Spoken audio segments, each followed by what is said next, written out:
Są takie akronimy, które powodują przyspieszone bicie serca i drżące ręce. Na przykład jak słyszycie, że wpada do Was FBI albo CIA, ewentualnie KGB, albo jak wsiadacie do AMG.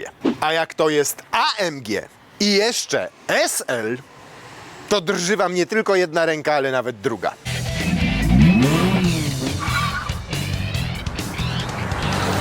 To już nie jest Mercedes SL.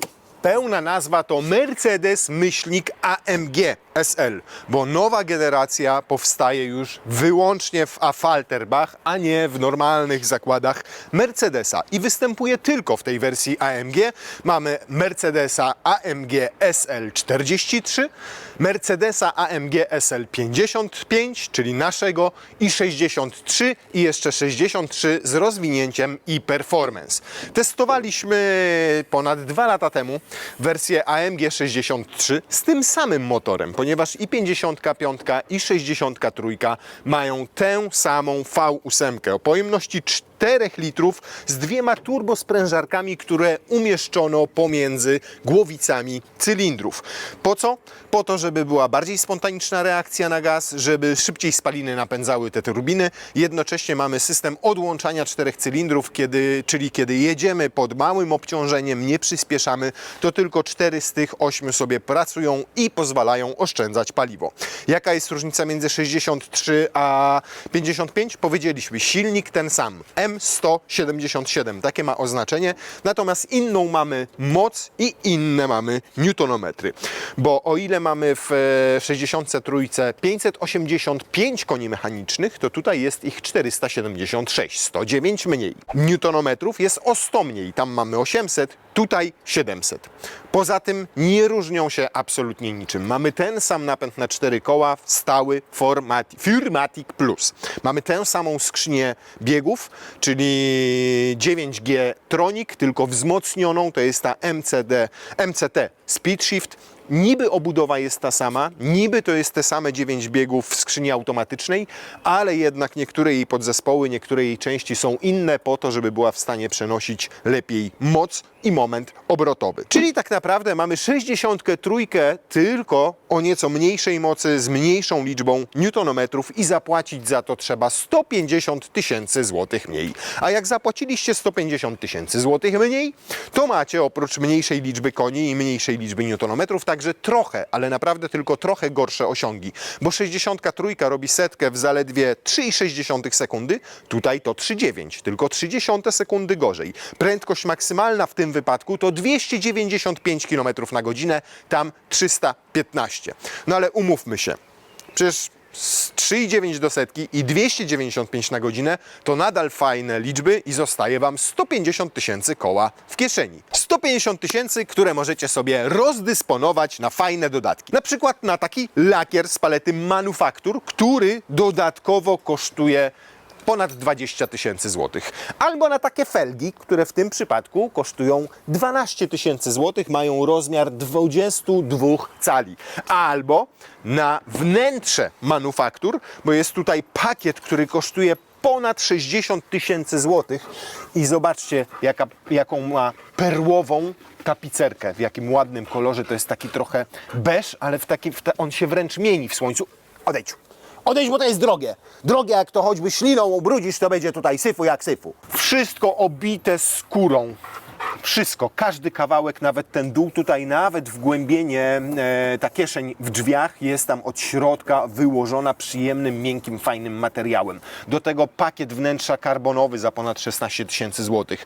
Do tego kierownica też z Manufaktur. Zobaczcie właśnie ta obręcz tego koła kierownicy w takim perłowym lakierze. Przepięknie on się mieni, a żebyście jeszcze lepiej mogli zobaczyć, jak się mieni w słoneczku, to złożymy dach. Oczywiście, żeby otworzyć dach, to muszę już ekranu dotykać, a nie przycisku. Pokazywaliśmy Wam podczas testu 63, czym to może się skończyć. Jak nie wiecie, to sobie kliknijcie tutaj i obejrzyjcie tam ten test. Już powtarzać tego nie będziemy moczyli wnętrza, które ma skórę za 60 000 złotych. A! No ale Przycisk! Ja... nie działa!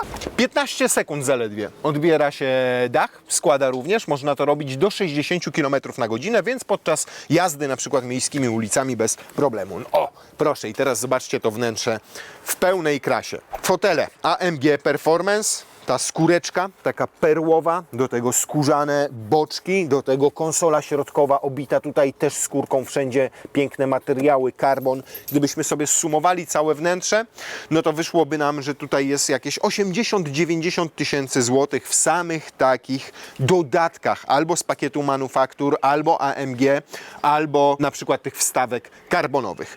Tanio nie jest. Nawet za ten szary dach dopłacić trzeba chyba w okolicach 2500 zł, a od spodu jest wykończony alkantarą, co też niesie za sobą konieczność wydania dodatkowych jakichś, ja wiem, 6000 zł, jeżeli dobrze pamiętam. Zostawiłem maskę otwartą, żeby Wam pokazać, że ona jest bardzo długa i faktycznie auto dzięki temu ma taką fajną proporcję nawet nie tylko roadstera, ale wręcz samochodu typu GT, a ta V8 leży bezpośrednio centralnie na przedniej osi. Zobaczcie, ile tutaj, jak długi jest ta część, gdzie jeszcze nie ma silnika, tylko są kolektory dolotowe, tylko są jakieś chłodnice. Tak naprawdę to, ja wiem, no dobre 70-80 cm od przodu, więc wyważenie auta dzięki temu powinno być naprawdę niezłe. Niezła jest też aerodynamika, bo zadbano o to, stosując choćby tutaj ruchome klapy w chłodnicy, po to, żebyśmy mieli lepszą aerodynamikę w momencie, kiedy silnik musi się dogrzewać, albo kiedy jest w optymalnej temperaturze, natomiast kiedy jest mu za gorąco, to one się otwierają i zaczynają nam dochładzać silnik. Nie ma tutaj żadnych fejkowych wlotów czy wylotów. Wszystko jest absolutnie prawdziwe. Tu wpada powietrze, tutaj nam wypada po to, żeby zmniejszyć zawirowania w obrębie kół w nadkolach. Tylny spoiler oczywiście też jest ruchomy, zaczyna się wynurzać z klapy bagażnika przy prędkości około 80 km na godzinę i ma kilka ustawień, kilka położeń.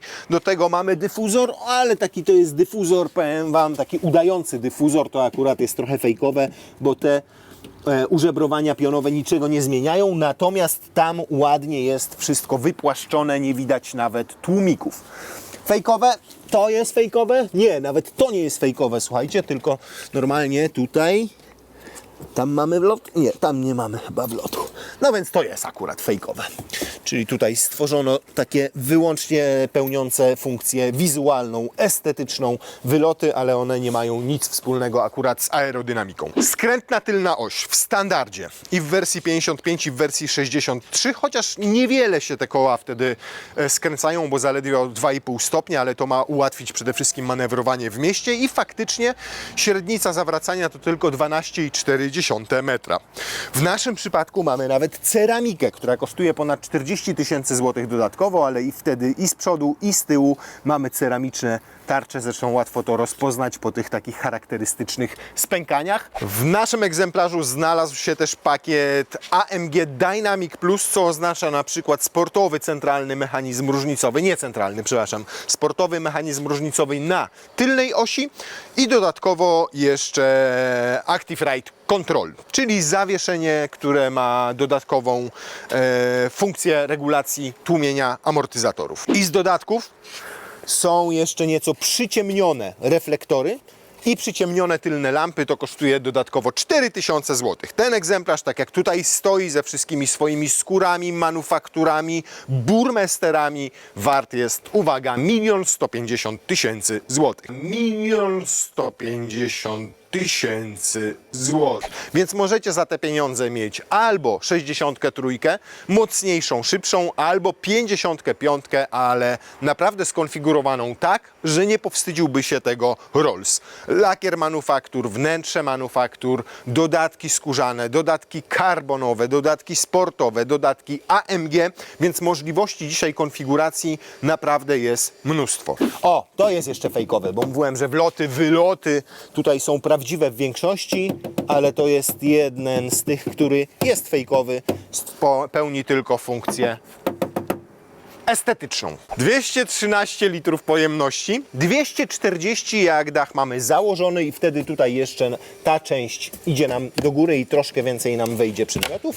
Pod spodem taki mini schoweczek, chociaż zobaczcie, on jest nawet dosyć głęboki. Jak to wyjmiemy, to parę gratów nam się tutaj jeszcze zmieści i faktycznie jakieś ciut większe walizki. Tutaj tylko zestaw naprawczy, tutaj kieszeń, w której mamy apteczkę, kamizelkę, gniazdo do zapalniczki, żebyśmy, nie wiem, mogli lodóweczkę sobie tutaj wstawić i to w zasadzie tyle. O, zobaczcie, to wgłębienie powoduje, że na przykład niżej troszkę wejdzie Wam tutaj taka walizka kabinowa, a tam głębiej, o, jak wsunę tam głębiej, to ładnie weszła. I powiem Wam, że podejmę taką próbę włożenia tutaj jednej dużej walizki. Powiem Wam, no, nie będziemy tego na siłę dociskali, ale de facto niewiele brakuje, żebyśmy mogli zamknąć ten bagażnik. Zobaczcie, z taką wielką walizką w Roadsterze, takim 2+2, to naprawdę nie jest źle. Kabinówek więcej wejdzie nam tutaj spokojnie, bo tak, tam mamy jedną, zobaczcie. Tu wtedy drugą śmiało możemy tak postawić. Tutaj jeszcze jakieś plecaki. Na weekend dla 2 osób naprawdę wystarczy i możecie wtedy jechać nawet z tym dachem schowanym w bagażniku. A jeszcze...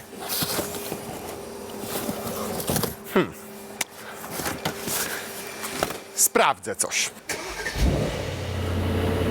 Jak szybko się zamyka ten bagażnik. Wow! To już skoro mamy włączony, to posłuchajcie w komforcie jak brzmi. Ładnie. W sporcie.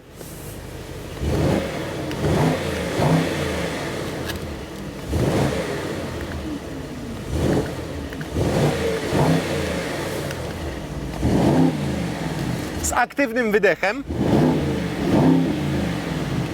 I Sport Plus.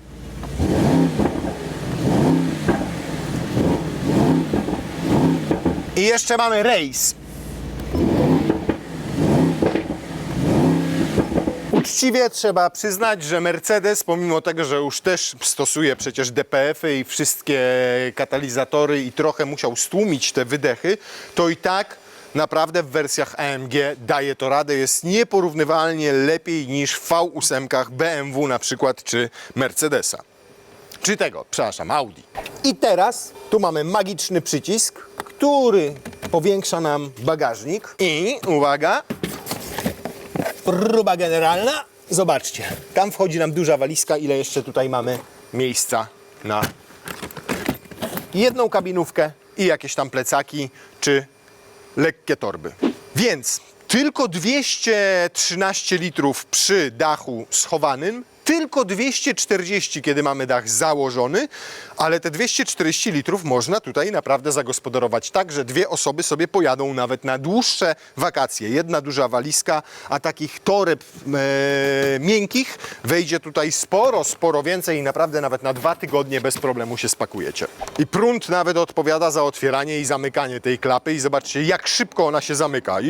Żeby w suwach się tak zamykały te wielkie klapska. Niestety zastosowanie wszędzie tutaj tych silniczków elektrycznych, które zwalniają Was z obowiązku zrobienia czegokolwiek manualnie, spowodowało wzrost wagi do prawie 1900 kg. Więc te literki SL, które kiedyś oznaczały Superleicht czy Sportleicht z niemieckiego, no to dzisiaj już z SL-em nie mają niestety nic wspólnego. Tutaj powinniśmy mieć nazwę SS, Superschwer.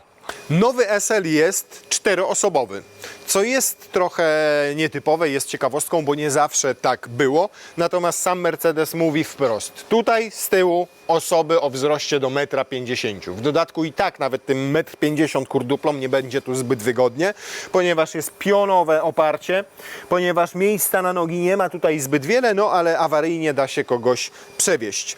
Wiatrołap oczywiście w standardzie, tam w bagażniku jest schoweczek, tylko manualnie trzeba go składać, rozkładać, można go wymontować bardzo szybko i tam schować. Teraz nie będziemy tego robili, bo Lenar się 8 godzin z założeniem GoProsa, przymocowaniem do niego, więc nie mam zamiaru kolejnych 8 godzin teraz tu spędzać, jak będzie poprawiał. Co mamy jeszcze? Mamy oczywiście słynne mercedesowskie Air scarf, czyli nawiewy tutaj na szyję w momencie, kiedy mamy chłodniejszy dzionek, to tędy nam leci powietrze ciepłe i możemy sobie w chłodny dzień również jeździć bez dachu. No i ekran. Ekran, który nie jest najszczęśliwszym rozwiązaniem, jeżeli chodzi o kabriolet. Po pierwsze, mega się nagrzewa. Dzisiaj nie jest gorący dzień, ale operuje na niego słońce i już parzy. Naprawdę wręcz parzy. Po drugie, jest ruchomy, ponieważ można sobie nim sterować nachyleniem tego wyświetlacza. Po co? Po to, żebyście dobrze go widzieli. Tylko że znowu, zanim to przesunę, to już mam poparzony opuszek. Naprawdę, on się tak nagrzewa, że to jest szok. Po drugie, w tej pozycji jak jest, wszystko jest w porządku. Jak jest w pozycji położonej maksymalnie, to zobaczcie jak lata. I każda inna pozycja też oznacza, że on będzie nam latał. Wezmę do połowy, nachylę go sobie i lata. Na szczęście nie trzeba przesuwać, tylko można sobie tutaj to nacisnąć, ale on wtedy albo się całkowicie położy, albo będzie tak skokowo nam się. Znaczy to jedna z tych pozycji to będzie ta zapamiętana pozycja, czyli teraz nacisnę, on się położy, a teraz jak nacisnę, to się do tej pozycji zaznaczonej tutaj nam wychyli, natomiast cały czas lata. Jeżeli chodzi o składanie i rozkładanie dachu, no to ta ikona sugeruje nam, że odpowiada za to ten przycisk. Jak go nacisnę i przytrzymam, to nic się nie dzieje, bo muszę przenieść palucha tutaj na ekran i albo go złożyć, albo go rozłożyć, ała! Jednocześnie mogę sobie zaznaczyć, żeby automatycznie pochylał mi ekran w momencie, kiedy dach schowam, a potem jak go złożę z powrotem, to żeby wrócił do pierwotnej pozycji. Ale mogę też na szczęście przyciskiem złożyć dach, czego nie wiedzieliśmy testując 63. Być może wtedy jeszcze tego nie było, ale Mercedes wyciągnął wnioski z tego błędu, jaki popełnił. Tylko raz naciskam to i potem przytrzymuję ten klawisz i faktycznie zaczyna mi się dach składać. Jak go puszczę, 2 razy znowu muszę go nacisnąć, żeby schował mi dach w bagażniku. No mniej intuicyjnie zdecydowanie niż jeden przycisk, który byśmy mieli tutaj do składania i otwierania tego dachu. Tutaj uruchamiam sobie przyciskiem w bocznych drzwiach w panelu ten Air scarf, czyli nawiew ciepłego powietrza. On ma 3 poziomy. Mam tutaj też oczywiście wentylację foteli, mam podgrzewanie foteli. Nie mam prawie w ogóle fizycznych przycisków, bo absolutnie wszystkim steruje się już z poziomu ekranu. Nawet klimatyzacją, nawet ustawieniami, ale powiem Wam, że po tym jak kilka razy przejechałem się Mercedesami z tym nowym systemem MBUX, to już naprawdę moim zdaniem zaczęło to dobrze działać i całkiem nieźle funkcjonować. Pierwotnie nie byłem do tego przekonany, natomiast zdecydowanie jest intuicyjniejszy ten system obsługi wszystkich multimediów niż na przykład w BMW. Więc nie jest tak źle, jak początkowo myślałem, że będzie. Szkoda, że on jest w pionie, wolałbym zdecydowanie, żeby był w poziomie. No i oczywiście mamy tutaj AMG jeszcze, przycisk, który pozwala nam skonfigurować tryby jazdy albo je włączyć.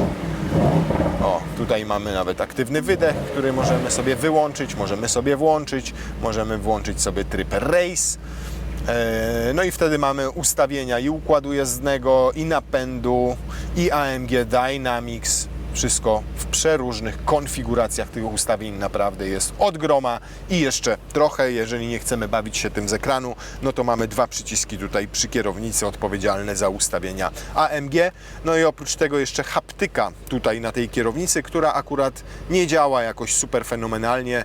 Kiepsko się wyczuwa te klawisze. Dużo lepiej na przykład ta haptyka jest rozwiązana w najnowszych modelach Audi, bardziej intuicyjna, przyjemniej reagują te klawisze, są większe. Tutaj jednak często można coś przestrzelić, przeskoczyć za daleko. Nie zawsze działają tak, jakbyśmy chcieli.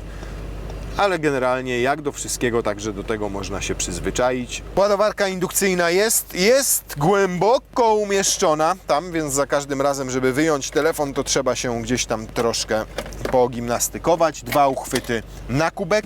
Wszystko to akurat tutaj solidnie zmontowane. Skórą obszyta ta deska rozdzielcza. Bardzo fajnie wyglądają zegary w tym miejscu. Znalazło się miejsce nawet na wyświetlacz head-up. Jest w podłokietniku trochę miejsca na jakieś graty. Tu są 2 porty USB-C, tu są 2 porty USB-C, więc łącznie są 4.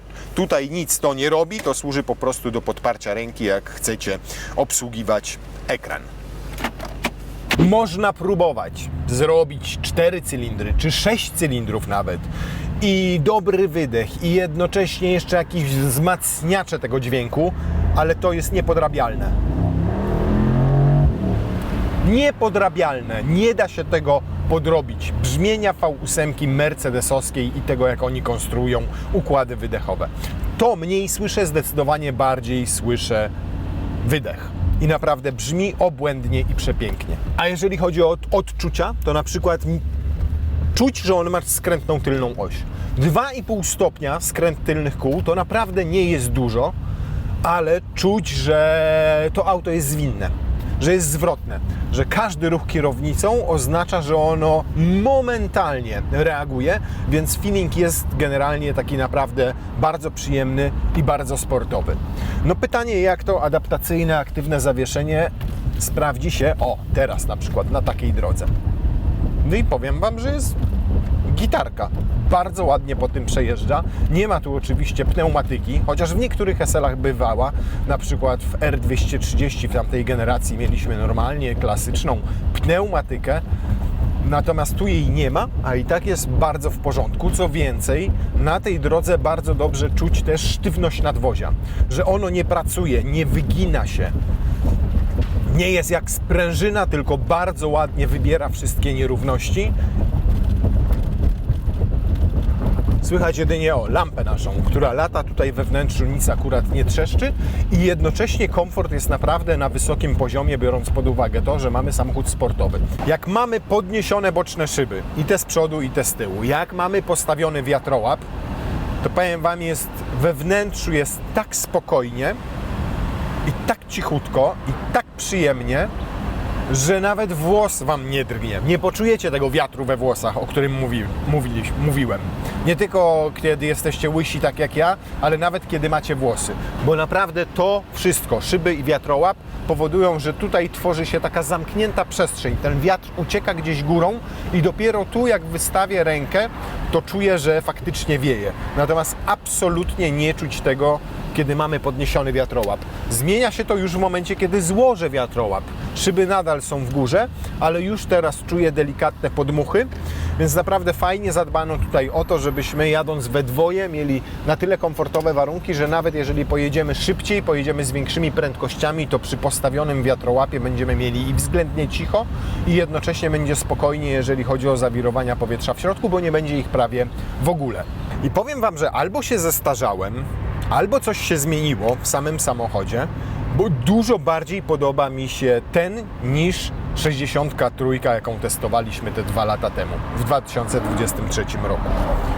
Nie wiem, o co chodzi. No na pewno nie chodzi o ten silnik, ponieważ mamy tutaj dokładnie ten sam motor i jeszcze ani razu nie wykorzystałem w pełni jego mocy i jego możliwości. Nie wiem, czy nie jest tak, że jednak w 55 to zawieszenie jest trochę bardziej zestrojone pod kątem komfortu, a nie sportowości. Bo po przejeździe tymi płytami, po tym jak on sobie tutaj radzi ze wszystkimi nierównościami, mam wrażenie, że jest po prostu Mercedesem. Czyli autem, które ma dobrze wybierać nierówności, zapewniać Waszej dupce i Waszemu układowi kostnemu jak najwięcej komfortu po prostu. I dokładnie tak go odbieram. W sumie mógłbym tu mieć nawet wersję 43, bo takie samochody służą głównie do takiego spokojnego przemieszczania się, umówmy się. Nie są samochodami stricte torowymi. Natomiast V8, tak jak powiedziałem, po co się bierze? Dlatego. Co się zmieni, jak wejdę sobie w tryb Sport Plus? No zmieni się wszystko. Od razu ciężej pracuje mi układ kierowniczy. Definitywnie czuję, że zawieszenie też zostało utwardzone. Mam jeszcze tryb Race, który powoduje, że to wszystko zmienia się w jeszcze bardziej radykalnym kierunku. Żeż ty w mordę. No można się pobawić, ale nawet w tym trybie sportowym, nawet w tym Sport Plus, nawet w tym trybie Race, owszem, on jest dużo szybszy, on przyjemniej zaczyna reagować na ruchy kierownicą, utwardza mu się to zawieszenie, jest bardziej spontaniczny w tym wszystkim, ale nadal jest taki, jakby to powiedzieć, taki sportowiec w garniturze, tak bym to określił. Nie ma w sobie takiej agresywności, to nie jest koleś z kijem baseballowym. Owszem, on potrafi Ironmana zrobić, triatlon zrobić, on jest wydajny, on ma dobrą wydolność, ale jest nadal takim dżentelmenem, tak bym to ujął. Nie ma tutaj tej brutalności takiej wulgarności i agresywności. I w sumie nawet mi się to podoba. W 63 było więcej takiego radykalizmu sportowego. Tutaj to jest po prostu szybszy SL. Takie mam odczucia. I dobrze, bo właśnie taki powinien być SL. Przez większość czasu i tak nie będziecie nim jeździli w trybie sport czy w trybie race. Przez większość czasu będziecie jeździli nim z niższymi prędkościami. Będziecie jeździli nim słuchając tego dźwięku, ciesząc się taką pogodą, jaka jest choćby dzisiaj. Słabo jest trochę umieszczony podłokietnik, ponieważ jak chcę trzymać na nim łokieć, a ręce na kierownicy, to celuję dokładnie w ten fragment tutaj, czyli ten fragment, który jest już twardy. Tu jest mięciutko, przyjemnie, fajnie, a tutaj jest twardo. To jest po prostu jakiś kawałek plastiku albo innego tworzywa obity skórą, pod którą nie ma żadnej miękkiej wyściółki. No i jest to nieprzyjemne i niemiłe. Zdecydowanie wolałbym gdzieś dalej trzymać ten łokieć, no ale wtedy nie jestem w stanie trzymać kierownicy w tym miejscu, gdzie powinienem. W charakterze jazdy, w sposobie, jak on się prowadzi, jeżeli chodzi o zawieszenie, reakcję na gaz, zmianę biegów, zdecydowanie bardziej to auto przypomina mi Gran Turismo niż rasowego z krwi i kości sportowca. Ono fajnie izoluje Was od drogi. Nie w takim sensie, że układ kierowniczy jest gumowy, czy że niczego nie czuć. Nie, on zapewnia tyle komfortu przez te wszystkie swoje materiały, przez tą sztywność tego nadwozia i podwozia, że czujecie się zrelaksowani jadąc nim. Wyobrażam sobie naprawdę dłuższą drogę tym samochodem na drugi koniec Europy w fajnych, komfortowych warunkach. Szczególnie, że ma bardzo wygodne fotele ze zintegrowanym zagłówkiem. Szczególnie, że naprawdę przyjemnie i nisko się w nim siedzi. Szczególnie, że nastraja do takich podróży brzmienie tej V8, której na przykład teraz kompletnie nie słychać, bo jedziemy na 9 biegu, na 7, przepraszam, na 7 dopiero i mamy, zobaczcie, 1400 obrotów.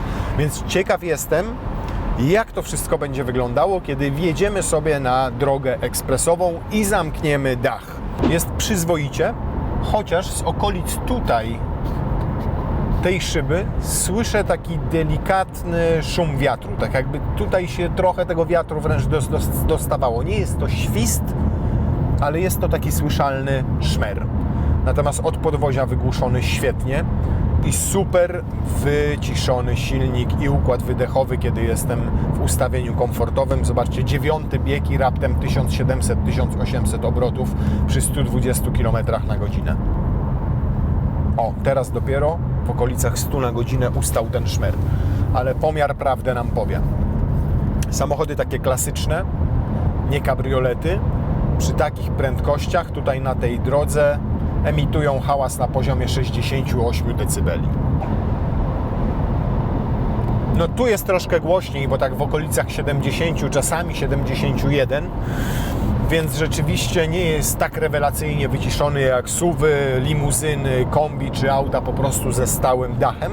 Natomiast subiektywnie i tak nie jest źle. Dużo pomaga to, że mamy tutaj tą V8 i każde dodanie gazu to jest ten przyjemny, fajny werk. Ten Burmester, który tutaj jest za 20 parę koła, bo to jest ta wersja najwyższa, jest całkowicie zbędny, biorąc pod uwagę to, jakie dźwięki z siebie wydaje to V8. Natomiast tutaj od dachu naprawdę nie słychać absolutnie niczego. Ta alkantarka, jaka przyjemna, ona też jest dodatkowo płatna w takim kolorze, ale naprawdę jest mega przyjemna. Zobaczcie, tu nie ma żadnego mechanizmu, który byłby widoczny. Nawet kawałeczka jakiegoś cięgna, nawet kawałeczka jakiegoś ramienia, jakiegoś skrzydła, jakiegoś silniczka, tylko wszystko jest pięknie zakryte i w dodatku naprawdę dosyć sztywne. To nie jest taki wiszący materiał, jak bywało dawniej w kabrioletach czy w roadsterach. No i jak na swoją pojemność, jak na swoją moc i na swoje osiągi, to naprawdę ma bardzo akceptowalne spalanie, bo zobaczcie, mamy średnią teraz 8,9 litra z naszego odcinka testowego. 9 litrów. Przy 140 na godzinę już to będzie bardziej 10-11 litrów, ale biorąc biorąc pod uwagę 70-litrowy zbiornik paliwa, to i tak wystarczy nam to na przejechanie jakichś 500-600 km bez konieczności zajeżdżania na stację. Więc tak, generalnie to auto faktycznie można traktować jako Gran Turismo.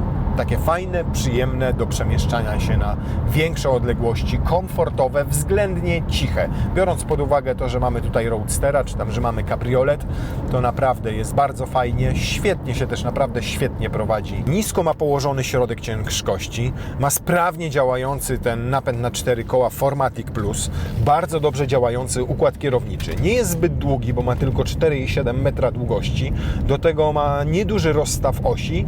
Ten silnik jest tam centralnie umieszczony z przodu, z tyłu też jest trochę masy, chociażby przez tylny dyfer, przez składany dach i całą tę elektrykę, która go obsługuje, i to auto bardzo przyjemnie jeździ w zakrętach.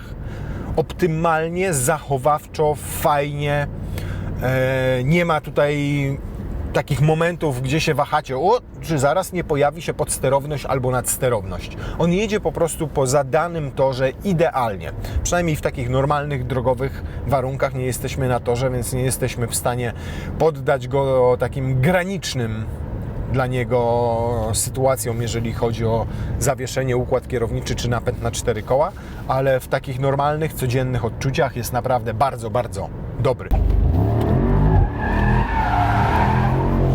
Mamy teraz wszystko tutaj w trybie race, wyłączoną kontrolę trakcji i on jest wyjątkowo posłuszny w takiej jeździe. Wyjątkowo. Od razu czuć, że jego wyciąga przednia oś. W ogóle mam wklepany całkowicie pedał gazu w podłogę.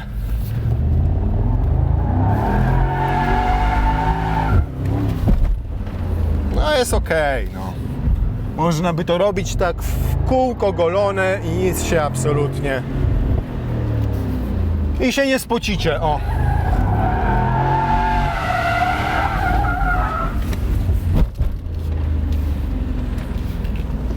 Luz blues malina. No dobra. Skrzynia w sporcie, wszystko jest. O, żeż ty w dupę, jak on się szybko odepchnął. Ale słyszeliście nawet, jak fajnie ta procedura startu tutaj działa? Rewelka.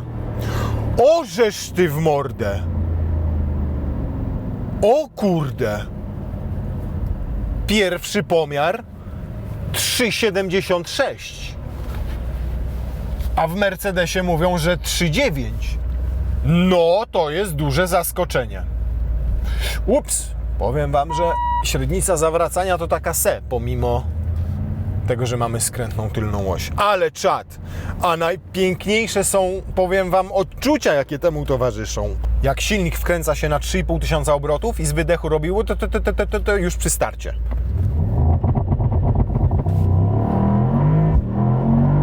Ależ jest szybki. Szok. Genialny. 3,79, tam 3,76, teraz 3,79. Petarda. I każda zmiana biegów jest już w tym trybie race taka agresywniejsza. Odpycha się po prostu nieprawdopodobnie przy starcie z tych 4 kół. Żadne kółko nawet nie uśliźnie się ani trochę. Wynik mówi sam za siebie. Powiem Wam, rewelka. Ale nadal nie są to tak brutalne, tak agresywne doznania, jakie towarzyszą nam w typowo sportowych samochodach. To nadal jest tutaj takie gentle, takie nadal komfortowe, nadal takie aksamitne, nadal w pewien sposób jesteśmy od tego odizolowani. To nie jest jak AMG GT, szczególnie z literką R. To jest bardziej właśnie jak SL. Mnie się mega podoba. Powiem Wam, że duże zaskoczenie ten SL. 63 z tego co pamiętam nie urzekła mnie zbytnio. A ten samochód jest idealnym kontynuatorem tego, co reprezentowały sobą SL-e. To były zawsze takie samochody już trochę bardziej Gran Turismo dla ludzi, którzy uwielbiają auta bez dachu. Zawsze to były samochody z długą przednią maską, zawsze podobał mi się ich wygląd, zawsze były jakieś. SL to był dokładnie synonim fajnego kabrioletu na dłuższe trasy, na cieszenie się życiem, cieszenie się słońcem i to auto w pewien sposób kontynuuje tę filozofię budowania auta. Owszem, SL z Superleicht czy tam Sportleicht nie ma już nic wspólnego. Natomiast 55 bardzo szanuję za to, że łączy świetne osiągi z brzmieniem V8 i jednocześnie bardzo wysokim komfortem. Że nie jest agresywna, nie jest brutalna, nie jest przesadnie sztywna, tylko po prostu w tym samochodzie odpoczywacie. Nie musicie nim jedziecie sobie nim spokojnie i nawet na autostradzie, tak przy 110-120 na godzinę można się cieszyć jazdą bez dachu. Chyba się naprawdę zestarzałem przez te 2 lata. Bo 63 po prostu nie pamiętam. A to auto, przejażdżkę nim zapamiętam naprawdę na długo. Bardzo fajny wóz. Drażnią niektóre rzeczy. Takie jak to, nie do końca jestem przekonany do tych wysuwanych klamek. Gdzieniegdzie rzeczywiście jakościowo trochę ten samochód cierpi. Natomiast absolutnie doceniam to, że można sobie dopłacić tutaj i dokupić takie rzeczy jak ten karbon, jak to wnętrze manufaktur, jak wyjątkowe lakiery, wyjątkowe felgi, bo to czyni ten samochód jeszcze bardziej wyjątkowym jako całość. I jakbym się wahał w wyborze pomiędzy 55 a 63, bez wahania kupiłbym 55, a zaoszczędzone 150 000 złotych wydał na te wszystkie dodatki, jakie tutaj mamy. Bardzo, naprawdę bardzo fajny i udany wóz. Szkoda, że zabrakło niektórych klawiszy fizycznych i że ekranu nie potrafili dobrze zmontować.